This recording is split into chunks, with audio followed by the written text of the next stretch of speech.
Bonjour et bienvenue dans le tout premier épisode d'Évasion Cosy. Je suis ravie de t'accueillir dans cet espace de douceur et de sérénité que nous allons créer ensemble.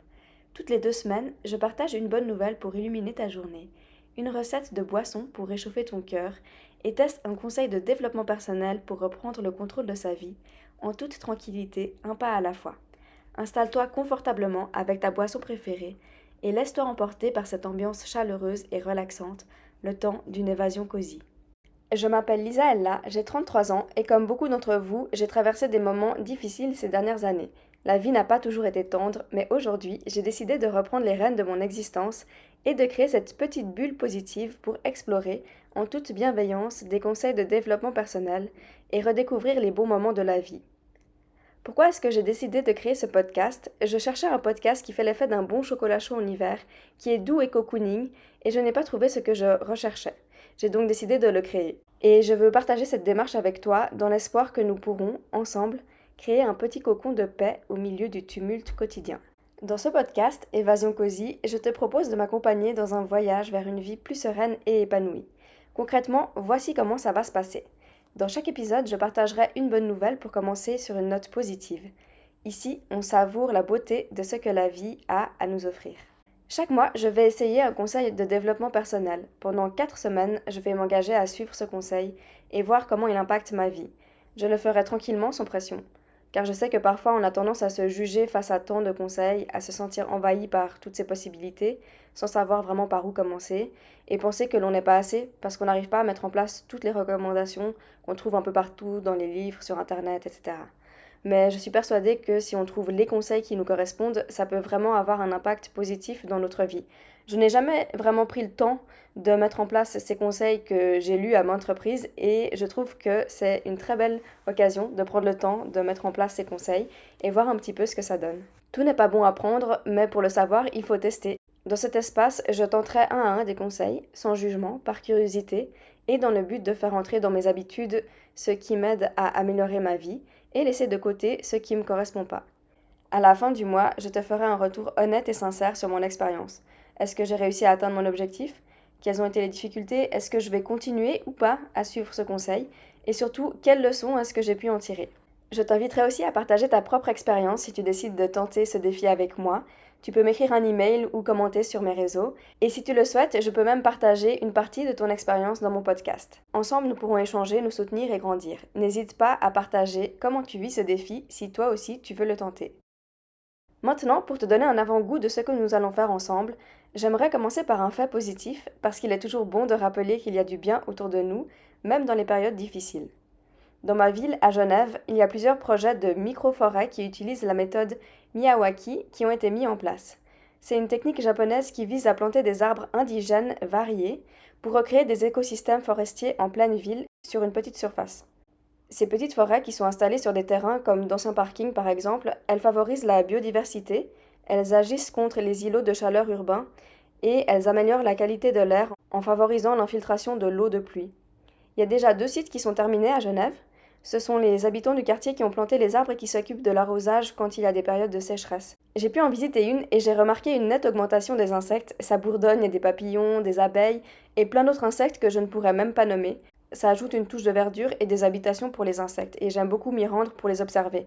Après, les petites forêts, on peut pas aller s'y balader, c'est vraiment petit, mais le but c'est vraiment de recréer une petite zone forestière urbaine. Cette initiative elle s'inscrit dans une tendance mondiale où les villes elles cherchent à améliorer les zones urbaines face au changement climatique et à promouvoir une meilleure qualité de vie pour les habitants. Cette technique elle a été utilisée dans d'autres pays aussi. En Europe, il y a par exemple des microforêts à Paris, à Bruxelles ou encore à Lisbonne.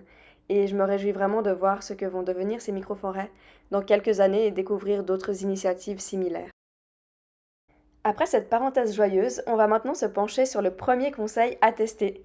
Pour cela, je vais t'emmener avec moi 13 ans en arrière pour t'illustrer la raison qui me pousse à commencer par ce challenge. À mes 19 ans en 2010, après le collège en Suisse ou l'équivalent du lycée en France, j'ai pris une année sabbatique pour découvrir le monde et améliorer mon anglais. J'avais besoin de faire une pause, de me retrouver et de découvrir le monde.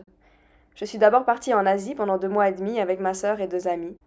C'était un voyage extraordinaire dans lequel je me sentais libre et par exemple au Japon on n'avait pas réservé d'hôtel parce que ça coûtait trop cher à l'époque et donc on avait laissé nos affaires dans un casier à la gare. On prenait l'équivalent de 3 jours d'habits dans un sac à dos et ensuite on allait vraiment où on sentait l'envie nous mener. C'était génial, je me sentais totalement libre. Tous les 3 jours, on retournait dans les casiers à la gare, on changeait les habits et on repartait. Et pour la nuit, comme on n'avait pas d'endroit où dormir, on allait dans les internet cafés. Au Japon, c'est un peu particulier parce qu'il y a des espèces de... C'est même pas des petites salles, c'est des murets qui séparent un espace avec un ordinateur et un tatami, donc on peut y dormir, là-bas c'est normal. Et on louait l'espace pendant 9 heures pour pouvoir dormir la nuit, et le lendemain matin, on repartait, et vraiment on se disait chaque matin, qu'est-ce que j'ai envie de faire aujourd'hui? Ah, j'ai envie d'aller là. On regardait avec les autres, si les autres étaient partants, on y allait, et c'était vraiment incroyable comme sentiment.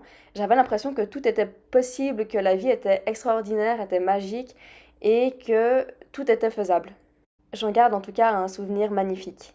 Après mon voyage en Asie, j'avais plus d'argent, mais je voulais évidemment continuer à profiter de mon année sabbatique. Donc je suis rentrée en Suisse et j'ai travaillé pendant 3 mois dans un entrepôt de livres dans lequel je préparais les commandes pour des grands magasins. Ça a été un travail hyper compliqué physiquement et mentalement, mais j'étais ravie de l'avoir fait pour pouvoir continuer mon aventure sabbatique. Comme je l'ai dit, je voulais améliorer mon anglais. Quand je suis partie avec ma sœur et des amis, je me suis rendu compte que je m'appuyais beaucoup sur elle et que j'étais pas totalement sûre de moi, que j'avais encore quelques lacunes en anglais et avant de repartir voyager, je souhaitais vraiment m'améliorer dans cette langue. J'ai donc décidé de partir au Canada à Vancouver et ça a été la plus belle expérience de ma vie. Quand je suis arrivée, j'ai découvert une nature extraordinaire à couper le souffle.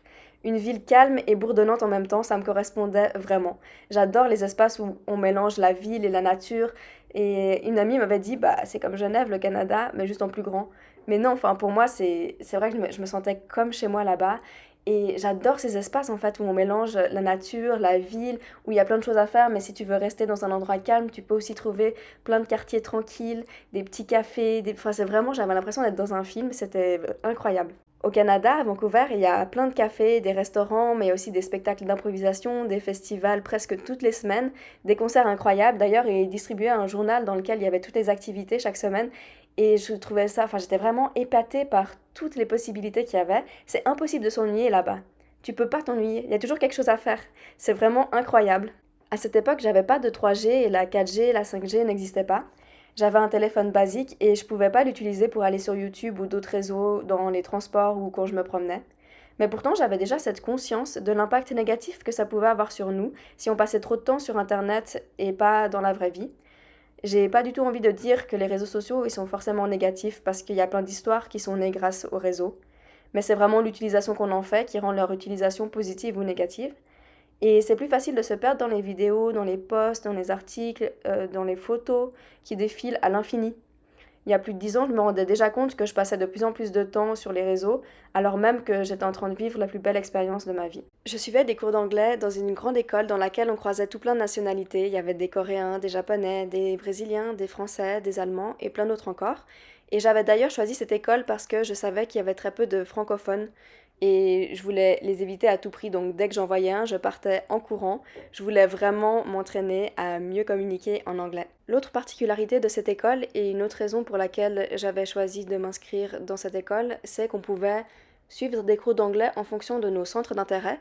Donc il y avait des cours de théâtre, de cinéma, d'histoire, de géographie, plein de cours comme ça, avec des cours aussi beaucoup plus basiques comme la grammaire, l'expression orale, etc. Mais je trouvais très intéressant de pouvoir apprendre cette langue en nous concentrant sur des sujets qui nous intéressaient vraiment. Et donc pendant un mois, j'avais choisi de suivre des cours de journalisme dans lequel il fallait qu'on écrive à la fin un article dans le journal qui paraissait chaque mois dans l'école. À l'époque, j'avais déjà envie de passer moins de temps sur YouTube que j'adorais regarder en rentrant le soir chez ma famille d'accueil. J'étais curieuse de savoir quel impact le fait de ne pas pouvoir utiliser les réseaux ou regarder la télé pouvait avoir sur moi ou sur nous en général. Et je voulais faire un test. Je voulais trouver des volontaires qui accepteraient de ne pas utiliser les réseaux sociaux et la télé pendant une semaine. Et quand j'ai exposé cette magnifique idée à ma prof, elle a rigolé et elle a dit que c'était bien trop long et que j'allais jamais trouver des volontaires, mais que je pouvais essayer sur 3 jours. Donc dès que j'ai eu son feu vert pour l'article, je me suis mise en route pour trouver ce que j'appellerais affectueusement mes guinea pigs, c'est-à-dire mes cobayes, pour mener à bien mon expérimentation. Et j'ai essuyé de nombreux refus. Beaucoup d'étudiants m'ont dit que ça paraissait impossible et qu'ils pourraient pas survivre même 24 heures sans leur téléphone. Après beaucoup de recherches et de sollicitations, j'ai enfin trouvé 4 volontaires, 2 Brésiliens et 2 Coréens. Ils ont chacun tenu un petit journal de bord dans lequel ils notaient tout ce qui s'est passé pendant ces 3 jours. Le verdict était sans appel, ils étaient tous hyper frustrés et faussement fâchés contre moi, mais ils ont tous avoué qu'ils avaient été beaucoup plus sociables, intéressés par les autres, sportifs ou créatifs. J'ai même eu droit à des dessins qui illustraient certains des journaux de bord. 2 participants ont plus parlé avec leur famille d'accueil, un en a profité pour se remettre sérieusement au sport, et ils ont tous fait plus d'activités avec les autres étudiants après les cours. Cette expérience, elle a vraiment été très dure pour eux et ils ont noté à quel point ils avaient souvent envie d'aller voir des vidéos ou d'aller sur les réseaux sociaux, alors même qu'ils étaient tous en vacances, dans un nouvel environnement avec plein de nouveaux endroits à découvrir. En tout cas, ils étaient plus que ravis de pouvoir retrouver leur téléphone et ordinateur, mais surtout de pouvoir parler de nouveau avec leurs amis via les réseaux. La grande question que tout le monde me pose, c'est est-ce que j'ai moi-même fait le challenge? Et la réponse très honteuse est non. J'ai pas réussi, mais je m'étais tellement mise dans la peau de la journaliste, une fois que j'ai trouvé les participants, je me suis dit ah bah c'est génial, je me réjouis de lire leur carnet et d'écrire l'article, et du coup, en fait, j'ai fait l'autruche et je me suis dit, bah c'est parfait, j'ai les participants, je vais regarder ce qu'ils vont faire. Et si j'ai réduit drastiquement quand même mon utilisation des réseaux, j'ai pas participé en tant que participante et je me suis pas dit, je vais y aller à fond pendant ces 3 jours. Donc j'ai juste réduit mon utilisation des réseaux, mais malgré ça, j'ai remarqué que moi aussi, j'ai été beaucoup plus spontanée pendant ces 3 jours. J'ai parlé à beaucoup plus d'étudiants et puis je me suis intéressée aux activités que proposait l'école après les cours. J'ai été faire des activités, donc ça a quand même eu un impact positif sur moi, même si j'étais pas à 100% dans l'expérience en tant que participante. Le véritable trésor de cette expérience pour moi, ça a été qu'elle m'a permis de rencontrer mon mari, Lucas, un beau Brésilien, qui participait à ce challenge, donc ça l'a pas trop traumatisé. Et on est encore mariés aujourd'hui, comme quoi arrêter les réseaux, ça peut vraiment changer des vies. 13 ans plus tard, c'est à mon tour de retester ce challenge avec de nouvelles règles et beaucoup plus de volonté. Aujourd'hui, je suis décidée à reprendre cette expérience en essayant réellement d'aller jusqu'au bout.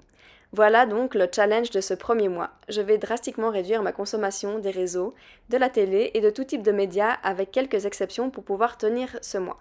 Le but est de réussir à réduire ma consommation des réseaux un maximum pour mieux me concentrer sur mes projets, affronter mes moments de doute et trouver plus de temps pour voir mes proches et mes amis. Pourquoi est-ce que je passe trop de temps sur les réseaux? C'est parce que dès que j'ai trop de stress et de doutes ou de sentiments difficiles qui s'emparent de moi, je m'y réfugie parce que ces images colorées à n'en plus finir, ça permet d'oublier les sentiments négatifs. Mais en faisant cela, je n'y fais pas face et ça m'empêche de vivre la vie que je souhaite vraiment vivre. Je veux redécouvrir qui je suis, ce que j'aime faire et m'aimer dans mon entièreté et pas seulement lorsque je suis joyeuse et sans doute ou sentiments négatifs dans mon esprit. Je veux m'aimer moi, comme je suis, en tout temps, et réussir à appréhender le monde avec ses obstacles, mais aussi ses bons moments. Et je suis persuadée qu'en réduisant ma consommation des réseaux, je vais pouvoir affronter les choses que je repousse tout le temps par peur, et donc, sur le long terme, avoir plus de temps pour me concentrer sur mes projets, tout en organisant plus d'activités avec mes proches. Parce que oui, j'ai tendance à rester enfermée dans ma grotte, c'est si simple aujourd'hui, mais ça, je n'en veux plus, je veux me reconnecter à ma vraie vie. Pour pouvoir réussir ce challenge, je me suis quand même fait une liste de réseaux que j'ai le droit de voir et je t'invite à faire pareil. Tu peux d'ailleurs partager en commentaire les exceptions que tu as mises en place pour toi. Je travaille pour ma sœur Laura Nathalie qui est une entrepreneure incroyable et dont l'outil de travail principal est les réseaux. Est-ce que c'est ironique? Oui, mais je le répète, je ne pense pas que les réseaux soient fondamentalement mauvais. C'est ce que l'on en fait et la manière dont on les utilise qui les rendent positifs ou négatifs, bénéfiques ou nocifs, et dans mon cas actuellement, je perds beaucoup trop de temps dessus. En tout cas, je t'invite à aller voir les réseaux de ma sœur, Laura Nathalie. C'est vraiment extraordinaire ce qu'elle y fait.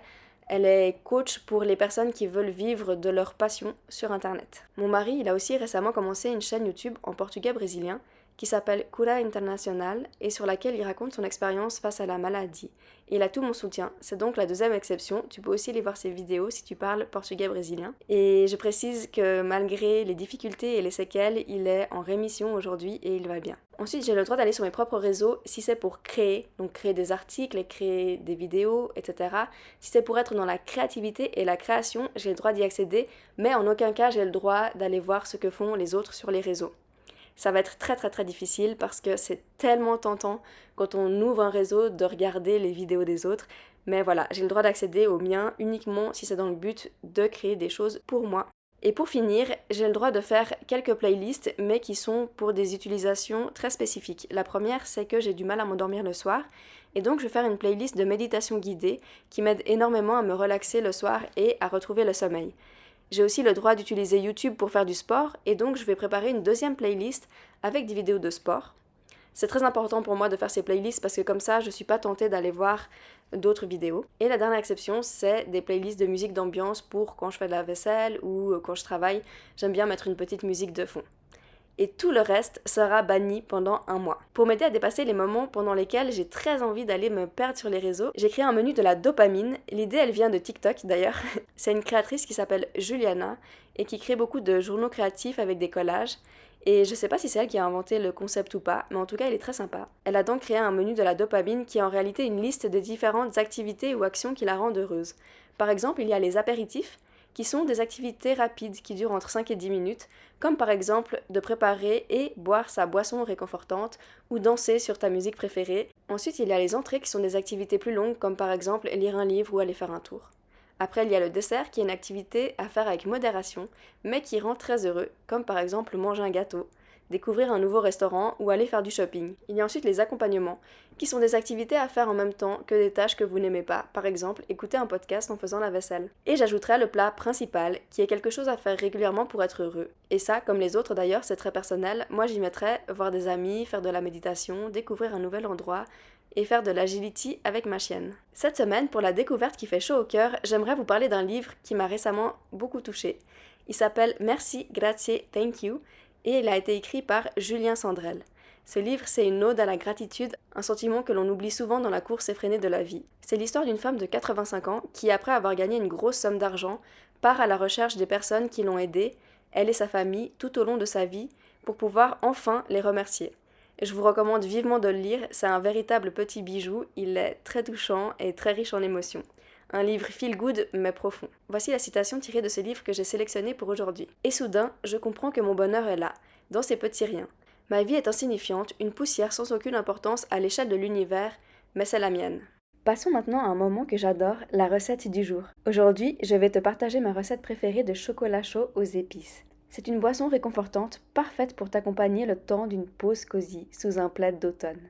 Pour les ingrédients, tu auras besoin de 50 g de chocolat au lait, 50 g de chocolat noir, 250 ml de lait, 50 ml de crème, 1/8 de cuillère à café de cannelle en poudre, une pincée de noix de muscade râpée. Tu peux bien sûr adapter les épices à tes goûts. Dans un bol, mélange la cannelle et la noix de muscade avec le lait. Laisse reposer cette infusion d'épices au réfrigérateur pendant 1 heure pour que les saveurs se développent. Une fois que c'est fait, fais fondre le chocolat au lait et le chocolat noir au bain-marie en remuant doucement.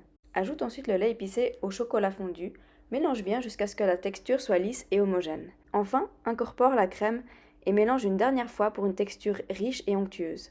Verse ce délice dans ta tasse préférée et savoure cette délicieuse boisson chocolatée. Si tu veux retrouver cette recette et d'autres bonus cosy, suis-moi sur les réseaux sociaux. J'y partage des astuces, des inspirations et des petits moments de bonheur pour t'accompagner au quotidien. Nous arrivons déjà à la fin de ce premier épisode. Merci d'avoir pris ce moment pour toi. Prends soin de toi et je te dis à très vite pour un nouvel épisode. N'oublie pas que chaque jour est une nouvelle occasion de créer un petit bout de sérénité dans ta vie.